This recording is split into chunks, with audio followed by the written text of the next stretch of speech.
Presentamos una nueva sentencia del Tribunal Constitucional, la sentencia 247/2007 de 12 de diciembre, que resuelve un recurso de inconstitucionalidad presentado por el Gobierno de la Comunidad Autónoma de Aragón contra la Ley Orgánica 1/2006 de reforma de la Ley Orgánica de Estatuto de Autonomía de la Comunidad Valenciana. Para su comentario y análisis contamos con la profesora de Derecho Constitucional del Departamento de Derecho Político de la UNED, María Salvador Martínez. Bienvenida. Muchas gracias. En la sentencia que vamos a comentar se resuelve un recurso contra una reforma de un Estatuto de Autonomía. Quizás convenga, profesora Salvador, comenzar explicando qué es un Estatuto de Autonomía. Sí, me parece buena idea. Los estatutos de autonomía son un tipo de norma jurídica de los distintos tipos de normas que existen en nuestro sistema normativo y son la norma institucional básica de las comunidades autónomas. Las comunidades autónomas que, como sabemos, son los entes territoriales en los que nuestro Estado se ha organizado territorialmente. Los estatutos de autonomía son normas especiales por diferentes motivos.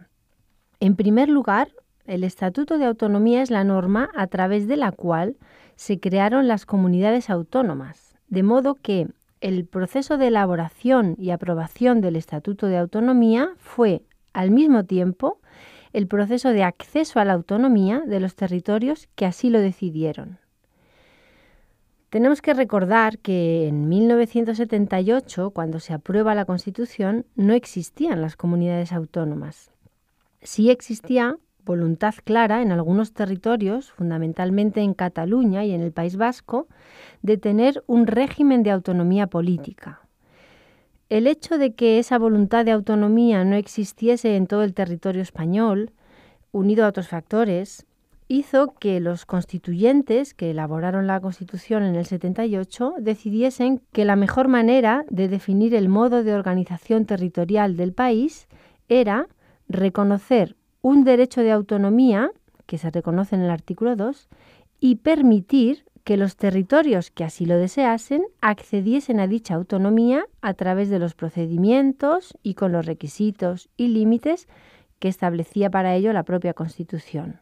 Pues bien, el procedimiento para acceder a la autonomía y constituir una comunidad autónoma consistía en elaborar y aprobar una norma especial, el Estatuto de Autonomía, en el que se define el territorio de esa comunidad, se adopta un nombre para ella, se establecen los órganos que va a tener esa comunidad autónoma y se asumen competencias legislativas y ejecutivas en diferentes materias.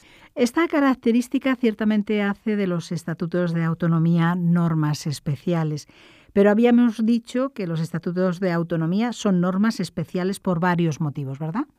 Sí. En segundo lugar, hay otro motivo por el que podemos decir que los estatutos de autonomía son normas especiales, porque tienen un procedimiento específico de elaboración, un procedimiento en el que actúan las instituciones que representan a los territorios que se quieren constituir en comunidad autónoma y también los órganos del Estado.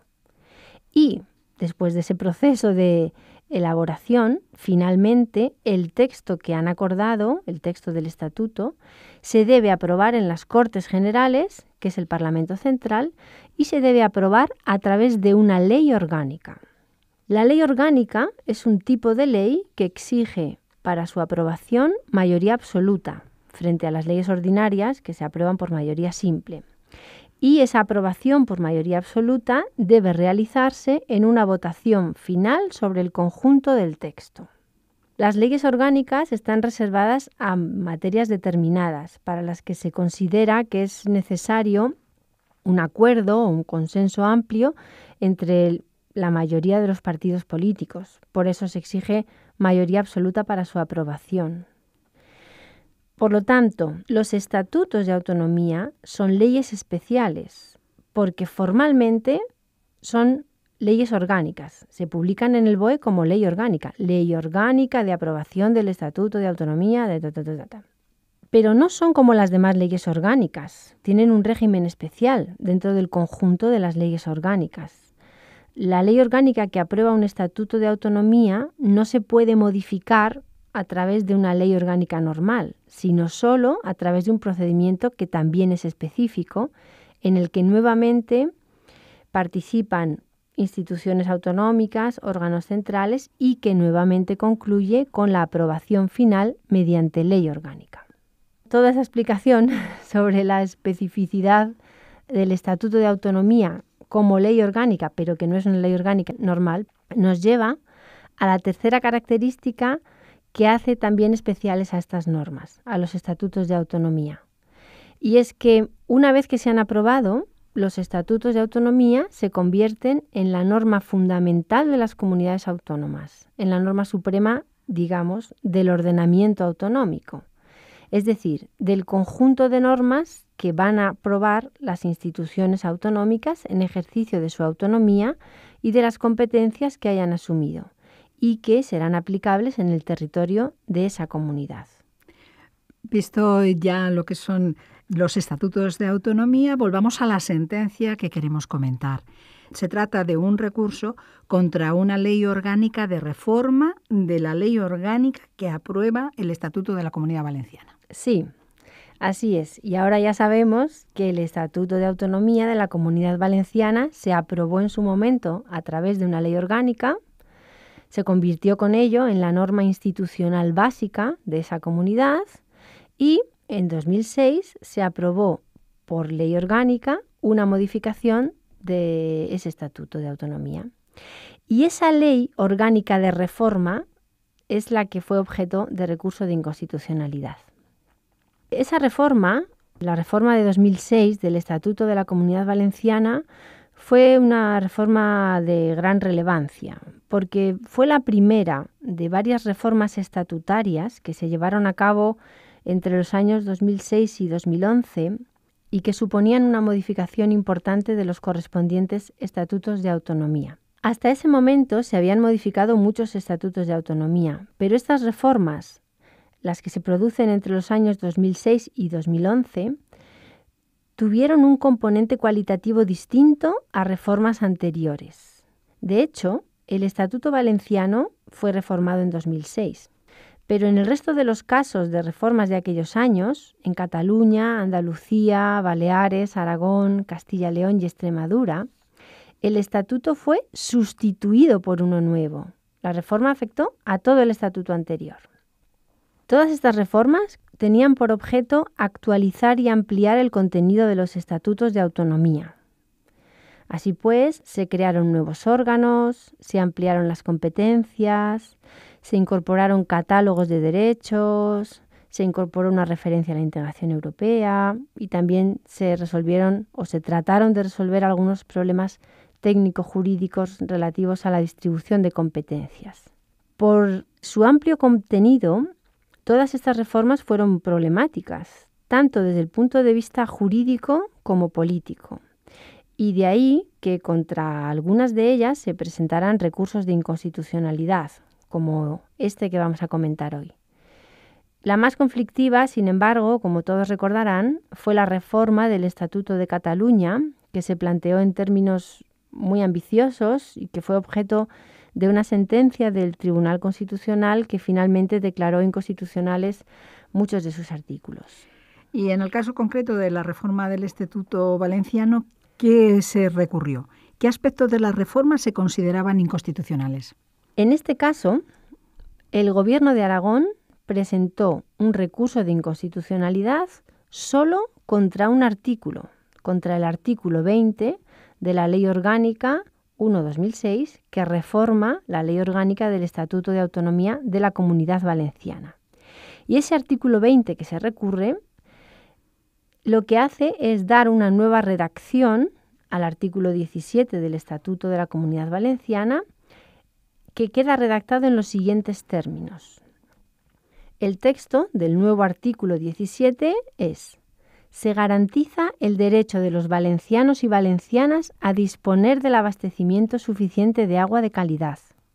Igualmente, se reconoce el derecho de redistribución de los sobrantes de aguas de cuencas excedentarias atendiendo a criterios de sostenibilidad de acuerdo con la Constitución y la legislación estatal.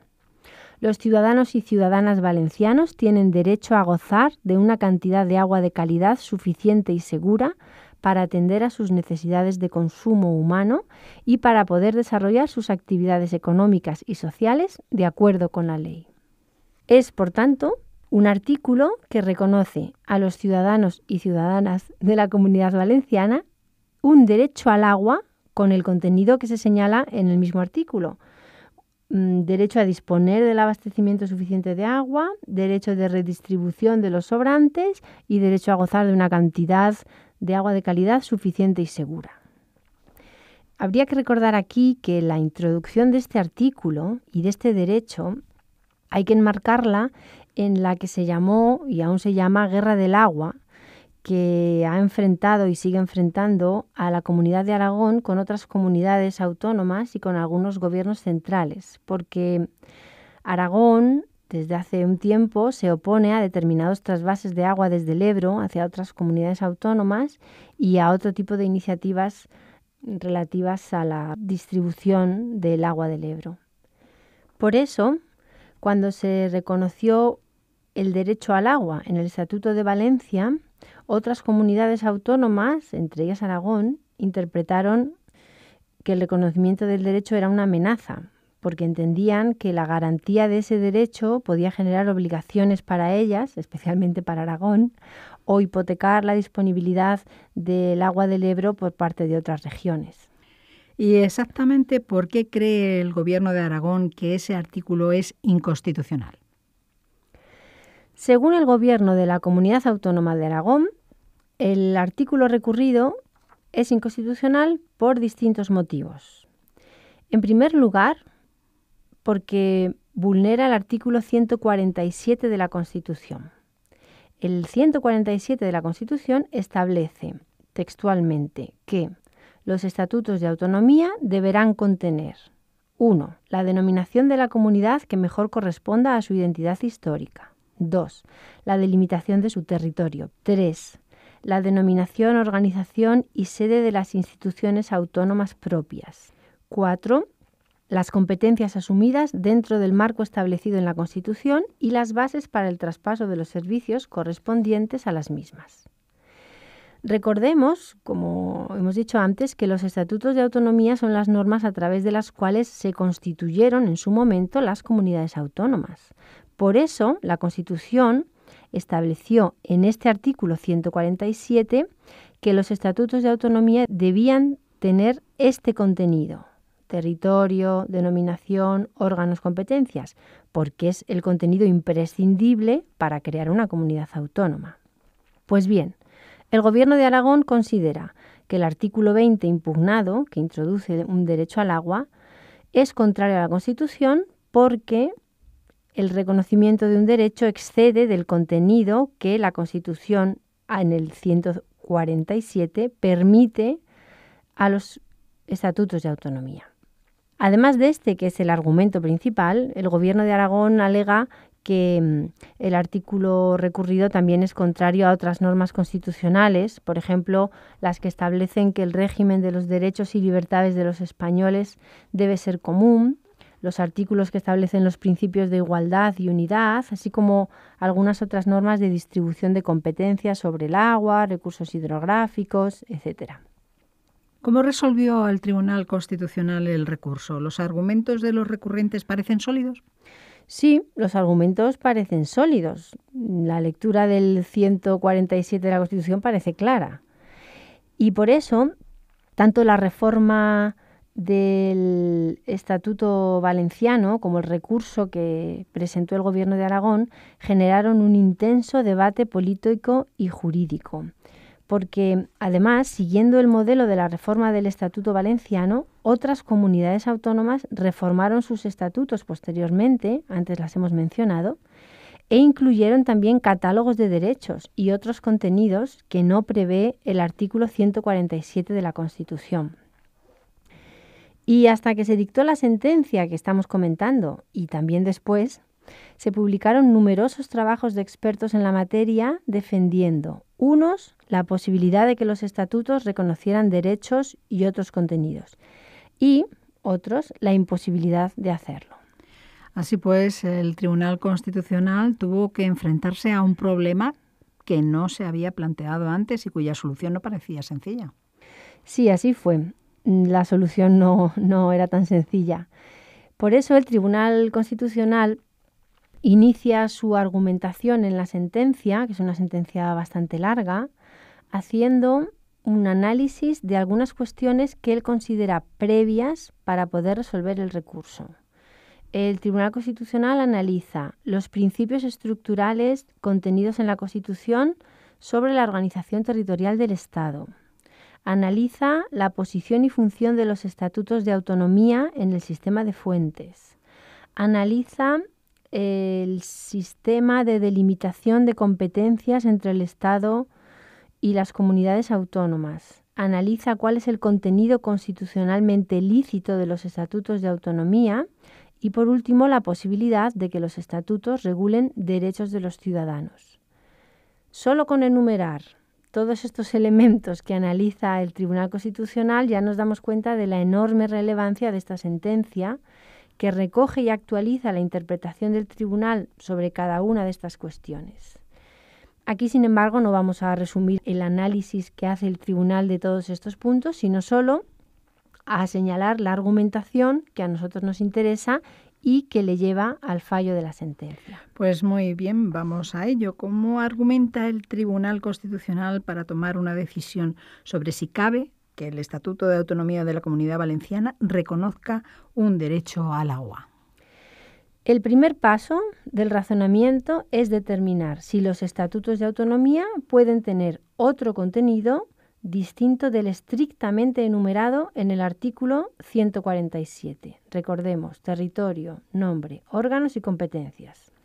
En este sentido, el tribunal entiende que la clave acerca de cuál ha de ser el contenido de un estatuto de autonomía la ofrece el apartado 1 del artículo 147, en el que se define al estatuto como norma institucional básica de cada comunidad autónoma, con la función de hacer realidad en el territorio correspondiente el derecho a la autonomía. Esta es la idea a partir de la cual razona el tribunal.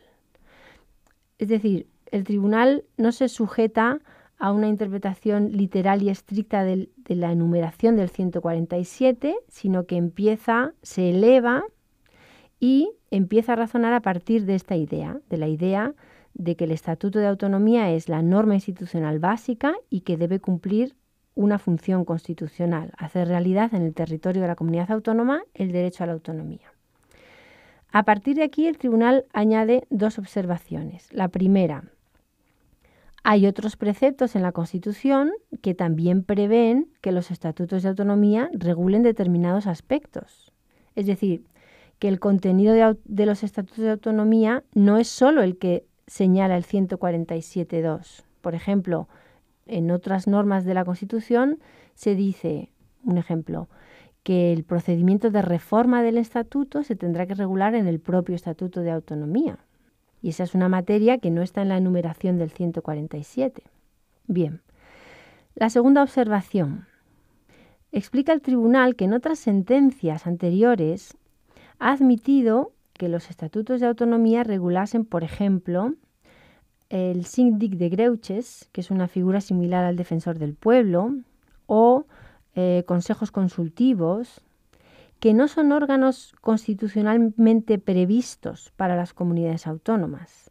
Pero entiende el tribunal que los estatutos de autonomía pueden incluirlos porque pueden incluir no solo lo expresamente previsto en la Constitución, sino también otras cuestiones derivadas de las previsiones del 147, recordemos, territorio, nombre, órganos y competencias, y relativas a las funciones de los poderes y las instituciones autonómicas, tanto en su dimensión material como organizativa, y a las relaciones de dichos poderes e instituciones con los restantes poderes públicos, estatales y autonómicos, de un lado, y con los ciudadanos de otro. Siempre, claro está, que esa regulación se realice dentro de los términos de la Constitución, es decir, siempre que no infrinja otras previsiones constitucionales. En conclusión, El tribunal interpreta que el contenido constitucionalmente lícito de los estatutos de autonomía incluye, primero, el contenido que la Constitución prevé de forma expresa y que a su vez se integra por el contenido mínimo o necesario que se prevé en el 147.2 y otro contenido adicional al que se refieren otras normas constitucionales. Y segundo, un contenido complementario que, aunque no esté expresamente señalado por la Constitución, puede ser adecuado por su conexión con las previsiones constitucionales, es decir, con esos contenidos que la Constitución ha previsto expresamente: órganos, competencias, reforma, territorio, nombre. Una adecuación que hay que entender referida a la función que la Constitución encomienda a los estatutos, como norma institucional básica que ha de llevar a cabo la regulación de cada comunidad autónoma.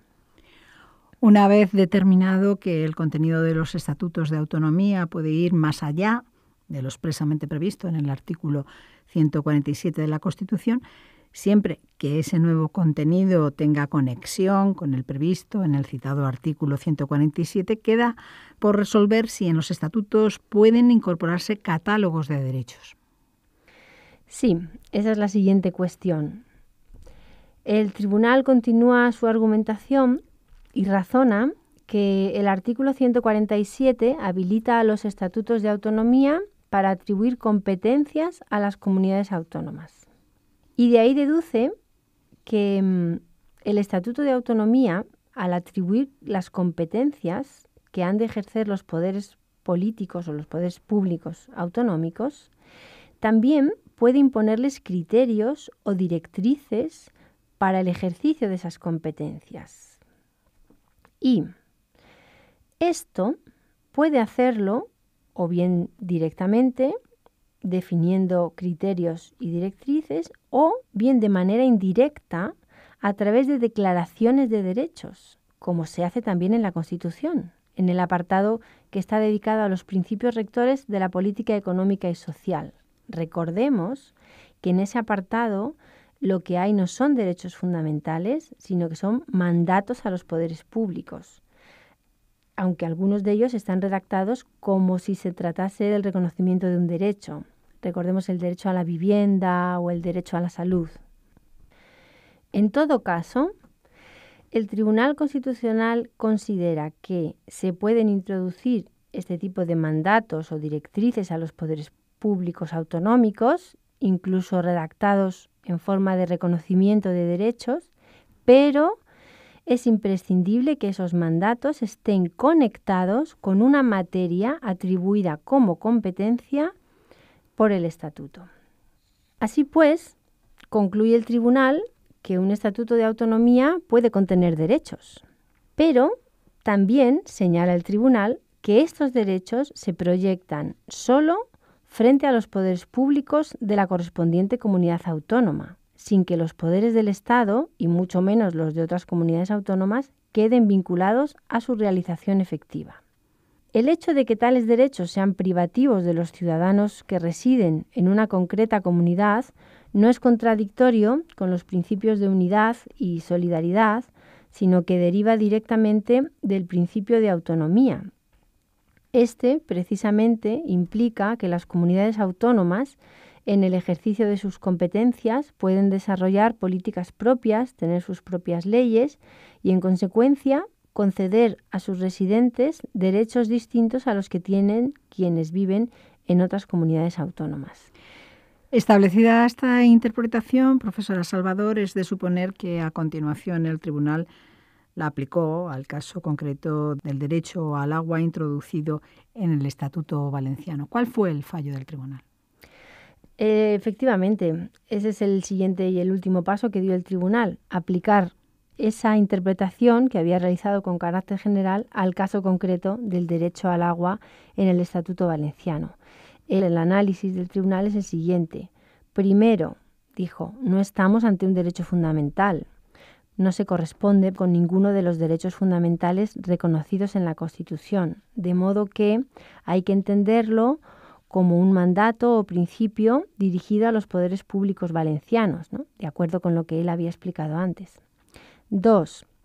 Este derecho está conectado con materias asumidas por el Estatuto de Autonomía Valenciano, como son aprovechamientos hidráulicos, canales y riegos, agricultura, reforma, medio ambiente. Es decir, se cumplen las exigencias que el Tribunal Constitucional ha establecido en la parte anterior de su razonamiento.